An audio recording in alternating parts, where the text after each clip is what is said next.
A sharp blade, trembling hands, and execution so swift it seemed almost merciful, until the silence that followed. Blood pooled on the scaffold, soaking into the wooden planks as the crowd gasped. This was the gruesome fate of one of history's most enigmatic queens. Today, we uncover the true story of the execution of Anne Boleyn, Henry VIII's most infamous wife. A tale of betrayal, spectacle, and chilling injustice rarely recounted in its full and brutal detail.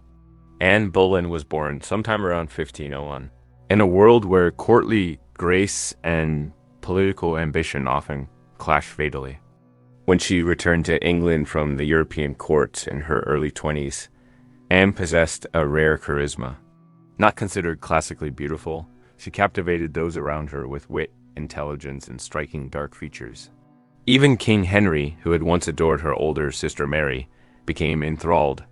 He pursued her for nearly 7 years, casting aside his queen, Catherine of Aragon, and initiating a seismic rift with the Catholic Church to make Anne his lawful wife. How, then, did this queen, once the most powerful woman in England, end up decapitated in the Tower of London?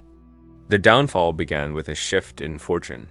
By 1536, Anne had failed to provide Henry with the male heir he so desperately desired.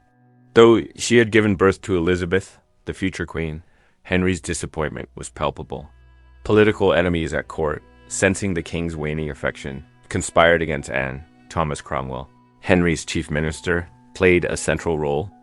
With Henry's approval, or at least his willful blindness, Cromwell orchestrated a case built on manufactured charges: adultery, incest, and treason.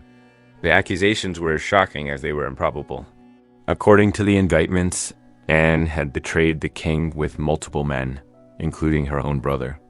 No credible evidence was ever presented, but in the Tudor court, evidence mattered far less than convenience.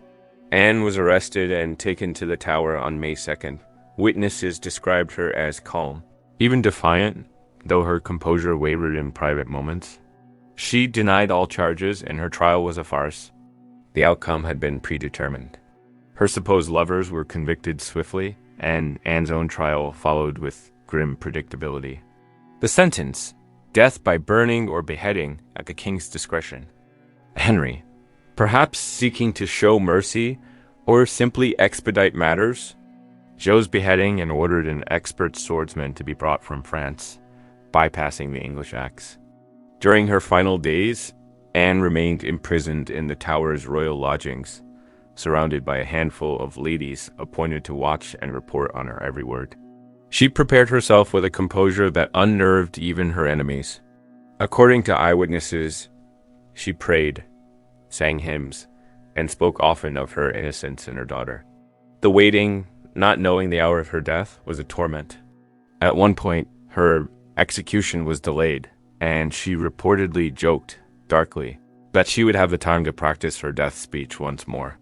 The execution was scheduled for the morning of May 19th. She dressed carefully, wearing a gown of dark gray damask with a crimson kirtle beneath, the colors stark against the pale dawn. She walked to the scaffold with measured grace, accompanied by guards and observed by a small crowd. Among them were ambassadors, nobles, and the curious, silent, and morbidly attentive. Anne's final words were recorded and remembered. She praised the king, declared her innocence indirectly, and asked those present to pray for her soul.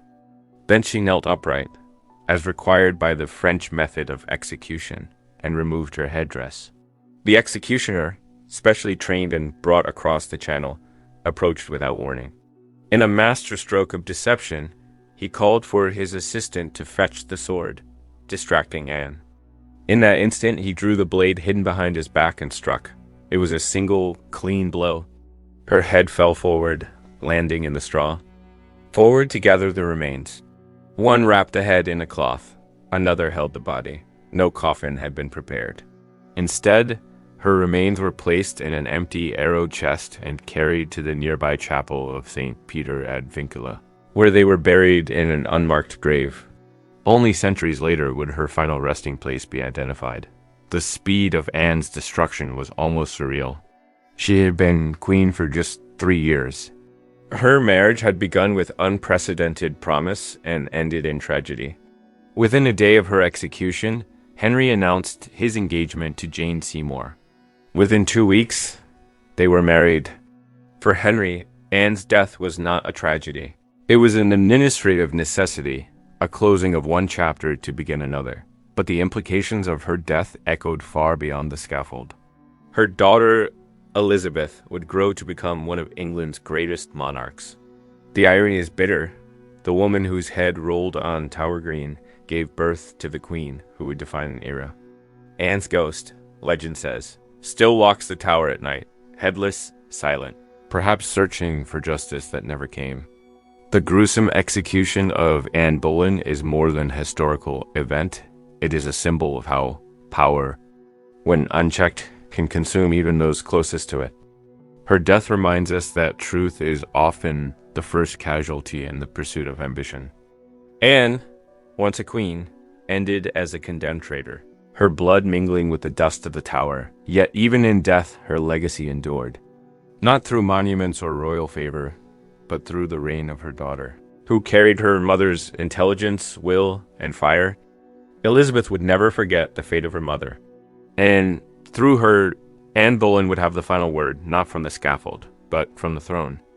The violence of Anne's end stands in stark contrast to the elegance and refinement that once defined her rise. She had dazzled courts in Burgundy and France, been a lady waiting to queens, and was elevated to England's highest female position by a king who tore apart Christendom to claim her. Yet all that royal splendor evaporated in an instant, erased by a blade and a smear of blood. The queen who had once embodied the triumph of wit and charm over tradition and lineage was reduced, in death, to silence and shadow. In the days following her execution, a chilling calm settled over the court. No mourning was permitted. Her name was struck from records. Portraits were destroyed. Those who had once flattered her fell suddenly mute. It was as if she had never existed, erased by the will of the man who once adored her. But history would not forget so easily. Her fall left scars on England's collective memory, and her story became a cautionary tale passed from generation to generation. The woman who rose too high, shone too brightly, and paid too dearly. And yet, to view her only as a victim would be a disservice. Anne Boleyn was not merely the object of Henry's obsession. She was a political force. She shaped the Reformation in England, protected radical thinkers, and held ambitions for religious reform that stretched far beyond the marriage bed. Her influence altered the course of English spirituality, shifting it away from papal authority and toward national church. Though Cromwell turned on her in the end, it was Anne's alliance with him that once fueled the most dramatic religious transformation in England's history. What makes her execution so gruesome is not just the physical act of decapitation, but the complete erasure that followed, the state-sanctioned forgetting. Even her burial was denied dignity. No carved tomb, no proper rites. Her body, hastily placed in a box meant for arrows, lay beneath the chapel floor until the 19th century, when renovations revealed her remains. The discovery prompted quiet recognition, and today her name marks a plaque in the church she was once buried beneath anonymously. It is a small symbol of justice, centuries too late. Anne's legacy, however, was never truly extinguished. In the reign of Elizabeth I, her daughter, the silent whispers of the tower turned into echoes of triumph. Elizabeth ruled with intelligence, resolve, and a sense of destiny forged in her mother's fall. She never married, some say, because she had seen what marriage had cost her mother. She chose instead to marry her country, wielding power on her own terms. It is this legacy that makes Anne's fate all the more haunting. She died alone, discarded by a man who claimed divine sanction for every cruelty he inflicted. Yet the child he tried to disown became his most enduring contribution to history. Anne's death was not just a moment of Tudor brutality. It was a pivot point, one that exposed the terrible price of power in the hands of a tyrant. In many ways, the execution of Anne Boleyn stripped away the illusion of regal infallibility.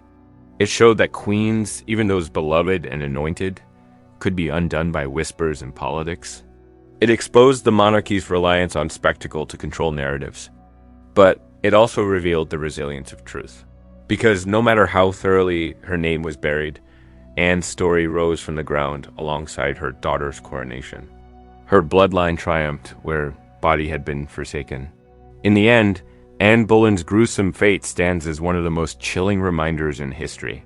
That proximity to power offers no protection from its wrath. That those who shape history often do so at the cost of their own lives. And that sometimes the ghost of a wronged queen can outlive the roar of a king.